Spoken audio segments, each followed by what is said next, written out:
2024 జనవరి 24న పంజాబ్లోని హోషియాపూర్ జిల్లా రూప్నగర్లో ఓ మృతదేహం ఉందని పోలీసులకు సమాచారం అందింది. నిరంకారి భవనం దగ్గరలోని పొదల్లో బాడీని గుర్తించారు పోలీసులు. ఒంటిపై బట్టలు లేవు, కాస్త దూరంగా పడి ఉన్నాయి. బహుశా అతను ఏ యువతనైనా తీసుకొచ్చుకొని ఉంటాడు. ఆ వ్యభిచారిని హత్య చేసి డబ్బు దొంగిలించిందనుకున్నారు పోలీసులు. ఎందుకంటే అతని పర్సు లేదు.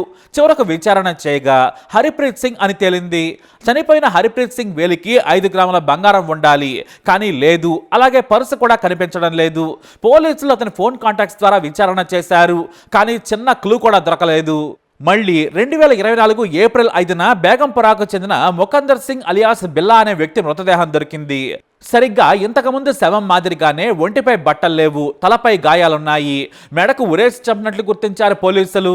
మళ్ళీ ఇక్కడ కూడా ఫోన్, పర్స్ మాయం. దీంతో వ్యభిచార ముఠా టార్గెట్ గా హత్యలు చేస్తుందని భారీగా నిఘా పెట్టారు పోలీసులు. కానీ చిన్న క్లూ కూడా దొరకలేదు. కాకపోతే ఏప్రిల్ తర్వాత ప్రతి నెలకు శవం పోలీసులకు లభించింది. హత్యలు చేస్తున్నారు, కానీ హంతకులు దొరకడం లేదు. వ్యభిచారులందరినీ కూడా రాత్రి సమయంలో పట్టుకొని విచారణ చేశారు, కానీ ఎక్కడా కూడా చిన్న క్లూ కూడా లభించలేదు. ఇక ఆ తర్వాత రీసెంట్ గా డిసెంబర్ మొదటి వారంలో మనాలి రోడ్లోని పెట్రోల్ బంక్ దగ్గర ఉన్న పొదల్లో ఓ శవం ఉన్నట్లు పోలీసులకు సమాచారం అందింది. సరిగ్గా ఎక్కడ కూడా సేమ్ టు సేమ్, ఒంటి మీద బట్టలు లేవు. శృంగారం చేసుకున్న తర్వాత హత్య జరిగిందని అక్కడ సీన్ గుర్తించారు పోలీసులు.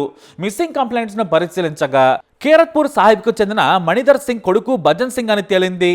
అయితే ఈ విషయంలో పోలీసులకు 2 క్లూస్ దొరికాయి. అవే విచారణను మలుపు తిప్పాయి. అవేంటంటే, చనిపోయిన భజన్ సింగ్ స్వలింగ సంపర్కుడు. దీంతో ఇంతకు ముందు జరిగిన హత్యలు కూడా స్వలింగ సంపర్కులవే అని తేలింది. కానీ అంతకుముందు మృతదేహాలను బంధువులకు అప్పగించినా కూడా వారెవరూ కూడా తమ వాళ్ళు స్వలింగ సంపర్కులు అని చెప్పలేదు. కానీ ఈసారి భజన్ సింగ్ విషయంలో కీలక సమాచారం ఇచ్చాడు అతని సోదరుడు.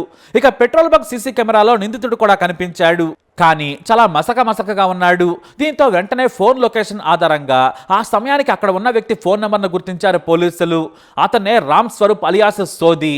ఇతనిది హోషియాపూర్లోని చౌరా గ్రామం. పెళ్ళైంది, భార్య, 3 పిల్లలు కూడా ఉన్నారు. కానీ స్వలింగ సంపర్కానికి అలవాటు పడ్డ తర్వాత గ్రామంలో పరువుకు భయపడి వదిలేసొచ్చాడు. అతని భార్య పిల్లలను 2 ఏళ్లుగా కలవలేదు. తాను ఒంటరిగా బ్రతుకుతున్నాడు. అయితే సరిగ్గా రూప్నగర్ రోడ్డు మీద వచ్చిపోయే వాహనాలను ఆపుతున్న రామ్ స్వరూప్ ని ఫోన్ సిగ్నల్ ఆధారంగా వలపని పట్టుకున్నారు పోలీసులు. భజన్ సింగ్ ను నువ్వేనా చంపిందని పోలీసులు అడిగితే మొదట బుకాయించాడు. ఆ తర్వాత పోలీసుల ట్రీట్మెంట్తో నిజం కక్కాడు. తానే భజన్ సింగ్ ను చంపానని ఒప్పుకున్నాడు. ఎలా చంపామంటే చాలా నీట్గా ఎక్స్ప్లెయిన్ చేశాడు. భజన్ సింగ్ రోడ్డు మీద ఉన్న రామ్ స్వరూప్ ను చూడగానే బైక్ ఆపాడు. శృంగారం కావాలన్నాడు. రామ్ స్వరూప్ ఓకే అన్నాడు. రేటు కూడా చెప్పాడు. 200 రూపాయలు ఒక్కసారి శృంగారానికి అని చెప్పాడు రామ్ స్వరూప్. భజన్ సింగ్ అందుకు సరేనన్నాడు. ఇద్దరు పొదల్లోకి వెళ్లి శృంగారం చేసుకున్నారు. కానీ ఆ తర్వాత వెంటనే డబ్బులు ఇవ్వమని కోరాడు రామ్ స్వరూప్. కానీ నా దగ్గర లేవు, రేపిస్తానన్నాడు.